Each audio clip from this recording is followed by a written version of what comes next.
Oh, so it looks like that Freddie Freeman is leaving Atlanta. Stroman acts like a 10-year-old. Walker Bueller has made one hell of a statement on Twitter regarding the MLB lockout. And baseball has just announced more cancellations of its games. Kill me. Now, before we get into all that, guys, I'm going to need you to do a couple of things for me, please. First, leave a like on the video if you enjoyed. Next, go over, smash the red button, go subscribe. That is the best way to show your support here on the channel. Next, go over, ring that bell, get notified so you know when exactly I'm uploading great baseball content here on the channel. And finally, if you want to get active, leave a comment down below. I would love to hear your thoughts on all the topics I'll be covering here today. Now that that's out of the way, let's just get into it. Now, there was a tweet put out by Bleacher Report Walk-Off, and it says this, that there's, quote, a growing belief that Freddie Freeman will not return to the Braves per Buster Olney of ESPN. Now, what type of information did Buster Olney have on this story? Well, according to an article by the New York Post, it says Buster Olney reported there's a, quote, growing belief that Freddie Freeman will end up outside of Atlanta. And now Buster Olney was able to quote an MLB executive in which he said, I think the Braves will move quickly to settle on an alternative and move on to get past the conversation. Now, it is worth noting that the Braves already offered Freeman a 5-year deal worth $135 million. But it is said that Freeman wants at least 6 years. I personally think that the 5-year $135 is the Braves' best offer they will ever give to Freddie Freeman. However, I do think the Braves could up the money a little bit, but not the years. I think the years are at its max. I think 5 years is what you're going to get out of the Braves when it comes to a guy like Freddie Freeman. But I do think they could up the money a little bit to maybe a 140 or a 145 for 5 years. I really don't see them surpassing 145. I feel like, sadly, that he's going to end up somewhere outside of Atlanta, like the article noted. Comment down below your thoughts on this Freddie Freeman free agency news.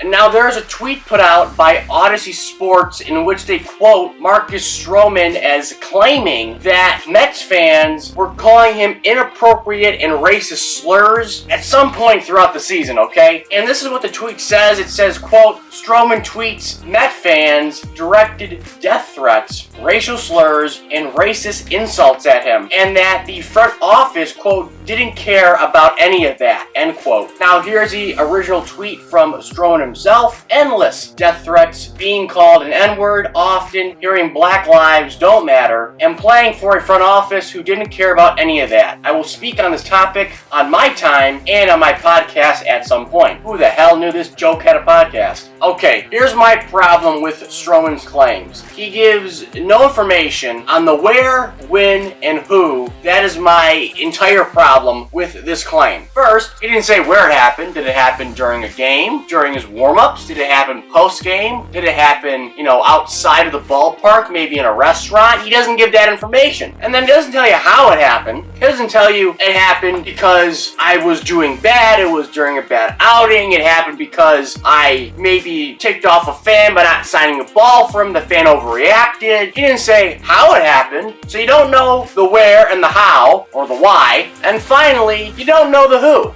Mets fans, being very vague about it, just Mets fans, it's pretty vague in general. Okay, it doesn't tell you if a man said it, a woman said it, a teenager said it. It didn't tell you if the person was white, black, Asian. No context of who said this to him. That's my problem. This story is not even as valid as a Lewis Brinson incident that happened back, I believe, in like July or August, when the fan in Colorado called him the N-word. Reality, he was calling for the Rockies mascot called Dinger, like a home run, like a dinger. It was false reporting. And with Stroman, like I said, you don't know the who, the where, the why, and the when. You don't know any of that. So to me, I think the guy's a joke. Alright, topic number 3. It looks like that Walker Bueller sent out one hell of a statement regarding the current state of the MLB lockout. And mind you, this is a recently deleted tweet. So it was a tweet, he tweeted it out, then deleted it because he got some blowback, and you'll see why. Walker Bueller says that this isn't millionaires versus billionaires. This is workers versus owners. The value is subjective. We are extremely lucky to do what we do, but the numbers don't line up. I appreciate the fans getting where we're coming from, truly. Well, let me tell you, this fan right here, I don't give a damn about you, okay? I don't know where you're coming from. I don't care to know where you're coming from. I am not on your side, okay? Then he tweets out this. About an hour later, he says, quote, "Please tell me how what we, the players, are asking for is crazy. Inflation happens. Oh, the markets rise. Oh, money grows. Ask our owners. Oh, I know I'm getting paid $8 million and it's so hard.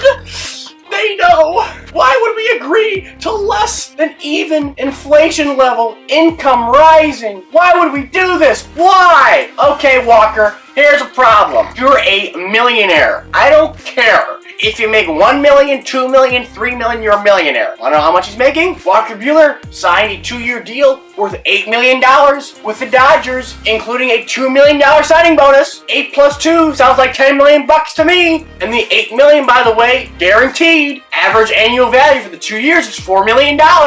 You're getting paid overall $10 million bucks, dude. You're a joke. All right, finally, topic number 4. Despite the MLB and the MLB union continuing to meet every single day this past week and up to their scheduled deadline of February the 28th, MLB has announced more spring training games have been canceled. A tweet from Evan Drellick says this: Major League Baseball has canceled 3 more days of spring training games, March 5th, 6th, and 7th. Spokesman says the earliest spring training games can start by MLB scheduling is March 8th. Of course, that's contingent on getting a deal done by then, so more games could be canceled. So basically, another week is gone, which is extremely unfortunate. Now, problem and the confusion I have is I honestly don't know why MLB would come out publicly and say they're canceling 3 more games of spring training. To me, there's no benefit in doing this because you already set a deadline, number 1. Number 2, the players don't get paid for spring training as it is. So if you're canceling more games, you're not using that as like an ultimatum, to try to get the players to speed up their side. You're really just hurting the fans because the fans are the ones who plan out this stuff. Like, I was supposed to go down to spring training. I don't think I am anymore because there's no point in me going down to Florida if I'm only going to be able to watch one spring training game, which would be like the March 8th. And then I don't even know if that's going to happen. So I'm not going, unfortunately. Thanks, Rob and, Tony Clark. So to me, announcing this just makes fans more discouraged and lowers the confidence in them that they have in you to get a deal done. But that's all I got for today's video. Please like, comment, and subscribe. Subscribing is the best way to show your support on the channel, as you know. Comment down below all the stuff we talked about here today. Tell your friends about these videos and my channel. I would really appreciate it, guys. And I'll catch you guys later.